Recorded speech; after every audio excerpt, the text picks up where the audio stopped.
الحمد لله وكفى وسلام على عباده الذين اصطفى خصوصا على سيد الرسل وخاتم الأنبياء. أما بعد فأعوذ بالله من الشيطان الرجيم. بسم الله الرحمن الرحيم. قال الله تبارك وتعالى: يا أيها الذين آمنوا إذا قمتم إلى الصلاة فاغسلوا وجوهكم وأيديكم إلى المرافق وامسحوا برؤوسكم وأرجلكم إلى الكعبين. صدق الله مولانا العظيم. إن الله وملائكته يصلون على النبي يا أيها الذين آمنوا صلوا عليه وسلموا تسليما. اللهم صل على محمد وعلى آل محمد كما صليت على إبراهيم وعلى آل إبراهيم إنك حميد مجيد. اللهم بارك على محمد وعلى آل محمد كما باركت على إبراهيم وعلى آل إبراهيم إنك حميد مجيد. قرآن کریم کی ایک آیت مبارکہ تلاوت کی. اللہ رب العزت قرآن کریم کی اس آیت مبارکہ میں ایک مسلمان کو، ایمان والے کو مخاطب کر کے فرما رہے ہیں کہ اے ایمان والو، اذا قمتم الی الصلاۃ، جب تم نماز کے لیے کھڑے ہو، جب تمہارا نماز پڑھنے کا ارادہ ہو، فاغسلوا وجوہکم، اپنے چہرے کو دھو لیا کرو، وَأَيْدِيَكُمْ إِلَى الْمَرَافِقِ، اپنے ہاتھوں کو کونیوں سمیت دھو لیا کرو، وَامْسَحُوا بِرُؤُوسِكُمْ، اپنے سر کا مسح کر لیا کرو، وَأَرْجُلَكُمْ إِلَى الْكَعْبَيْنِ، اپنے پاؤں کو ٹخنوں سمیت دھو لیا کرو. اب ایک مسلمان جب نماز پڑھنے کے لیے آیا تو قرآن کریم کی اس آیت مبارکہ نے وضاحت کر دی کہ وضو کے 4 فرائض نمازی پر لازم ہیں. اگر ایک بندہ نماز پڑھنا چاہتا ہے تو ان فرائض کا علم ہونا مسلمان کو ضروری ہے. اب اگر چہرے کے دھونے میں کمی بیشی ہوئی، بازوؤں کے دھونے میں کمی بیشی ہوئی، سر کے مسح میں کمی بیشی ہوئی، یا پاؤں کے دھونے میں کوئی کمی ہوئی تو اس آدمی کا وضو ناقص رہا. اور علماء لکھتے ہیں جس کا وضو ناقص ہوتا ہے اس کی نماز بھی ناقص ہوتی ہے، جس کا وضو کامل ہوتا ہے اس کی نماز بھی کامل ہوتی ہے. مثال کے طور پر حضرت عمر فاروق رضی اللہ تعالیٰ عنہ فرماتے ہیں، ایک آدمی کے رخسار اسلام میں سفید ہو جاتے ہیں، ایک آدمی کے بال اسلام میں سفید ہو جاتے ہیں، لیکن اس آدمی کی ایک نماز بھی اللہ کے ہاں قبول نہیں ہوتی. پھر علماء لکھتے ہیں کیوں؟ کہ اس آدمی کی نماز میں کمی پائی جاتی ہے. مثال کے طور پر آج کل ہم دیکھیں اس زمانے کے اندر ہر مسلمان کی نماز میں کمی آتی ہے. کس طرح ایک آدمی نماز پڑھنے کے لیے آیا، چلو باقی سارے کام ٹھیک کر لیے، جب رکوع کی باری آئی تو اب رکوع کے بارے میں شریعت سکھاتی ہے کہ یہ آدمی اپنے ہاتھ کی انگلیوں سے اپنے گھٹنوں کو پکڑے گا، اس آدمی کا پیٹھ اور اس آدمی کا سر برابر ہو جائے گا۔ جب یہ پیٹھ اور سر برابر ہوں گے اسے رکوع کی کیفیت کہیں گے۔ پھر جب رکوع سے کھڑا ہونے کی باری آئی، رکوع سے کھڑا ہونا نمازی کے لیے واجب تھا۔ آج ہم نے کیا کیا؟ رکوع سے تھوڑا سا اوپر ہوئے، آسانی کے لیے سجدے میں چلے گئے۔ فقہا لکھتے ہیں رکوع سے کھڑا ہونا واجب تھا، اب یہ آدمی رکوع سے سیدھا کھڑا نہیں ہوا تو اس پر سجدہ سہو واجب ہو گیا۔ اس آدمی نے سجدہ سہو نہ کیا تو اس آدمی کی نماز فاسد ہو گئی، اس آدمی پر اس نماز کو لوٹانا لازمی ہے۔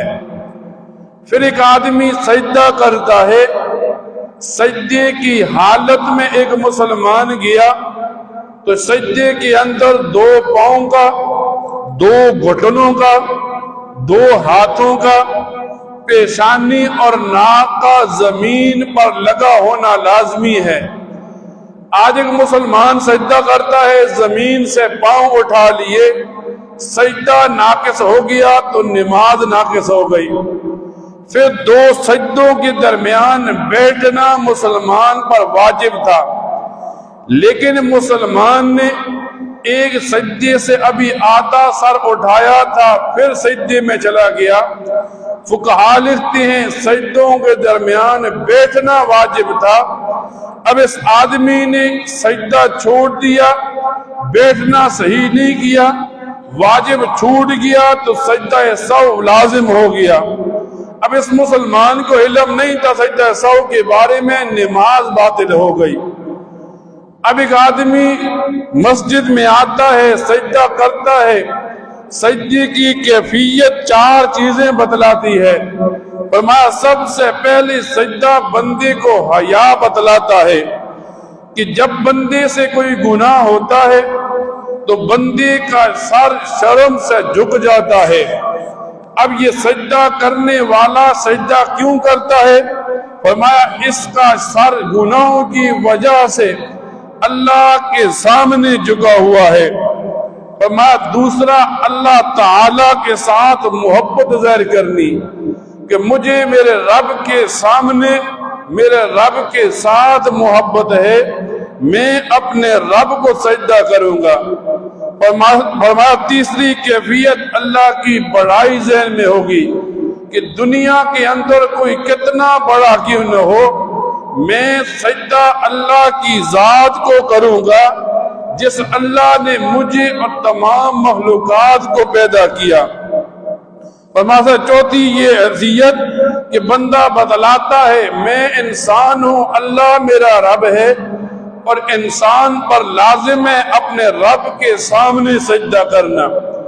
جب یہ انسان کے ذہن میں یہ باتیں ہوں گی پھر اس کی نماز اسے سکون دے گی۔ اب ایک بندہ نماز پڑھنے آیا لیکن علم نہیں تھا، وضو ناقص رہا، نماز ناقص رہی۔ احادیث مبارکہ میں آتا ہے نبی کریم صلی اللہ علیہ وسلم فرماتے ہیں ایک بندہ نماز پڑھتا ہے، پھر یہ نماز کالے سیاہ کپڑے کی شکل میں اس کے منہ پر مار دی جاتی ہے۔ اب کیوں یہ نماز ضائع ہوئی؟ یا وضو میں کمی تھی یا اس کی نماز میں کمی تھی۔ مثال کے طور پر ایک آدمی مسجد میں آتا ہے، وضو کرنے بیٹھتا ہے، اب اس کو علم ہونا چاہیے وضو کے اتنے فرائض ہیں، اتنے وضو کی سنتیں ہیں، اتنے مستحبات ہیں، پھر اس کا وضو کامل ہو جائے گا۔ اور جب یہ سردیوں کا موسم آتا ہے، سردیوں کے موسم میں ایک فتنہ سر اٹھاتا ہے، ایک ایسا فتنہ کھڑا ہوتا ہے جو لوگوں کی نمازیں وضو عبادات تباہ کر کے رکھ دیتا ہے۔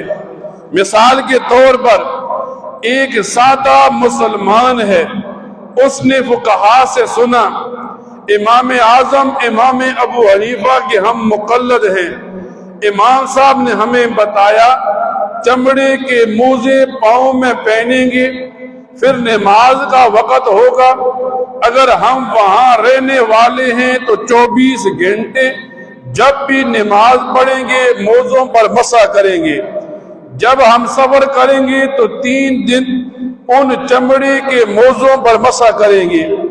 اب یہ تو فقہا نے بتا دیا، ایک سادہ مسلمان مسجد میں نماز کے لیے آیا، ایک آدمی کو دیکھا وہ جرابوں پر مسح کر رہا تھا، اس مسلمان نے ایک عجیب و غریب کام دیکھ کر سوال کر دیا، چمڑے کے موزوں پر تو مسح صحیح تھا، آپ نے جراب پر مسح کیوں کیا؟ کیا جراب پر مسح کرنے سے نماز ہو جائے گی؟ کیا وضو کامل ہو جائے گا؟ اگلا آدمی کہتا ہے ہاں میں نے حدیث میں پڑھا، حدیث کی کتابوں میں آتا ہے موزوں پر بھی مسح کرنا جائز ہے، جرابوں پر بھی مسح کرنا جائز ہے۔ اب یہ مسلمان اس کا دماغ شش و پنج میں پڑ گیا کہ آج تک تو ہم نے کبھی یہ مسئلہ نہیں سنا تھا، نیا مسئلہ شروع ہو گیا۔ تو وہ آدمی حدیث کی کتاب لاتا ہے، جراب کا لفظ دکھاتا ہے اور کہتا ہے یہاں سے یہ ملتا ہے کہ جراب پر مسح جائز ہے۔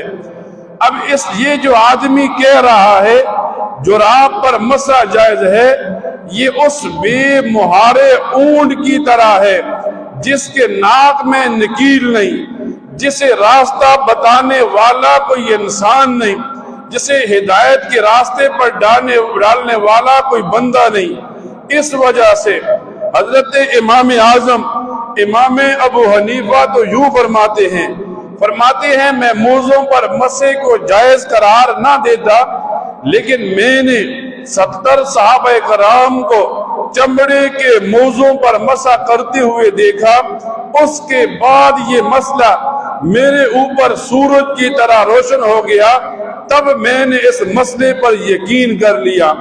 اب ایک آدمی کہتا ہے جراب پر مسح جائز ہے، جراب پر مسح کرنا جائز ہے، اسے بتایا جائے گا آپ نے نبی پاک صلی اللہ علیہ وسلم کو جراب پر مسح کرتے ہوئے نہیں دیکھا، آپ نے صحابہ کرام کو جراب پر مسح کرتے ہوئے نہیں دیکھا۔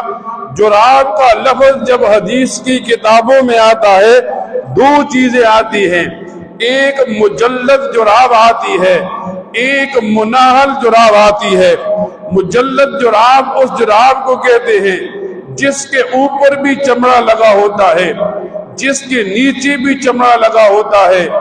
اس جراب پر جب پانی ڈالا جاتا ہے پانی پاؤں کو نہیں پہنچتا، اس جراب کو پہن کر بغیر جوتے کے 3 میل چلا جاتا ہے، جراب نہیں ٹوٹتی۔ اس جراب کو جب کھڑا کیا جاتا ہے بغیر سہارے کے، جیسے چمڑے کا موزہ کھڑا ہوتا ہے یہ کھڑی ہو جاتی ہے، اس جراب کو مجلد کہتے ہیں۔ ایسی جراب پر مسح جائز ہے۔ منال اس جراب کو کہتے ہیں جس کے نیچے تو چمڑا لگا ہے لیکن وہ اتنی موٹی جراب ہے کہ ایک آدمی نے پاؤں میں پہنی، اوپر سے پانی ڈالا پاؤں کو پانی نہیں پہنچا، اس کو منال کہتے ہیں۔ اس جراب کو بندہ پہن کر 3 میل چلا، وہ جراب نہیں ٹوٹی۔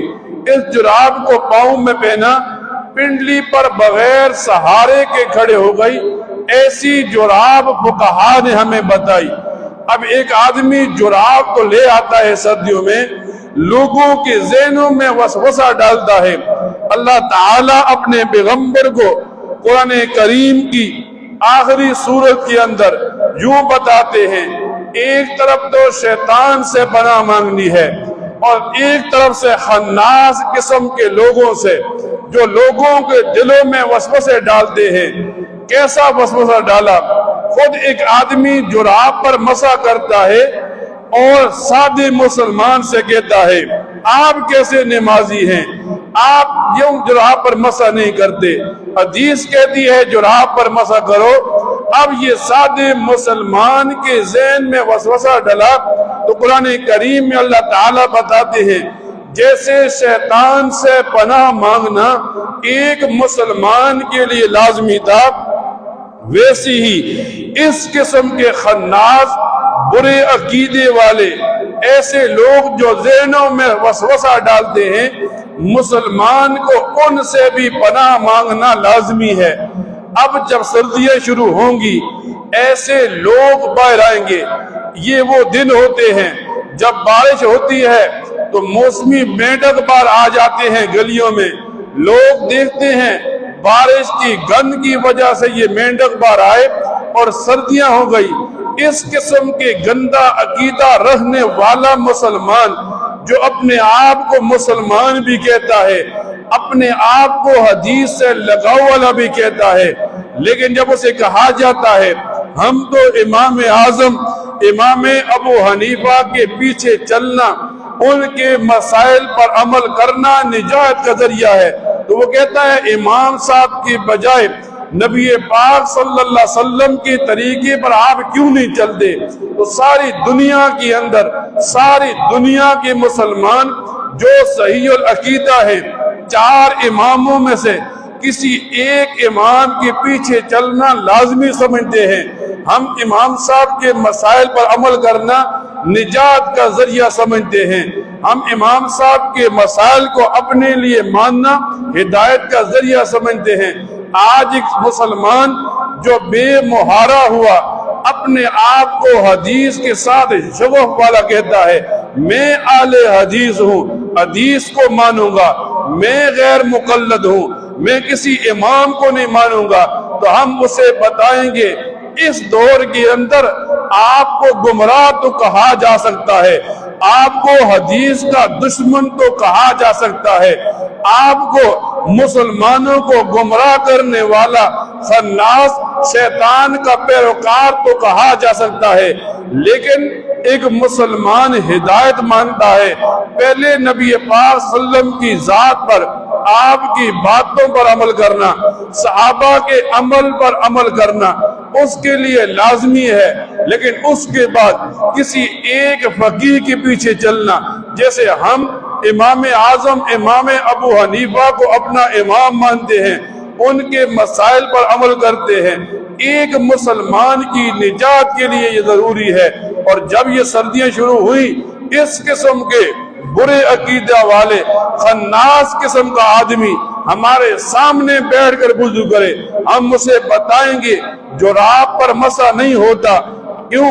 نبی پاک صلی اللہ علیہ وسلم کے صحابہ فرماتے ہیں ہم نبی کریم صلی اللہ علیہ وسلم کے ساتھ تھے، صبح کی نماز کا وقت ہوا، آپ نے فرمایا وضو کرو، ہمارے پاس پانی کم تھا، ہم نے جلدی جلدی وضو کیا، ہمارے پاؤں کا کچھ حصہ خشک رہ گیا، تو نبی پاک صلی اللہ علیہ وسلم نے فرمایا ویل للعقاب، فرمایا ان لوگوں کے لیے جن کے پاؤں کا کچھ حصہ خشک ہے، ہلاکت ہے۔ وہاں تو صحابہ اکرام کو تھوڑا سا حصہ خشک رہنے پر عقاب کا نام دے دیا گیا، اور آج ایک مسلمان یہاں تک پہنچ گیا کہ اس مسلمان نے کیا کیا؟ پاؤں دھوئے ہی نہیں، نماز شروع کر دی۔ تو آج ایک مسلمان کو قرآن کریم نبی پاک صلی اللہ علیہ وسلم کی احادیث بتاتی ہیں، ان فرائض کا علم ہونا، سنتوں کا عمل ہونا، مستحبات کا جاننا مسلمان کے لیے لازمی اور ضروری ہے۔ اللہ تعالیٰ سے دعا کیا کرے اللہ تعالیٰ ان مسائل پر عمل کرنے کی توفیق عطا فرمائے۔ وآخر دعوانا الحمدللہ رب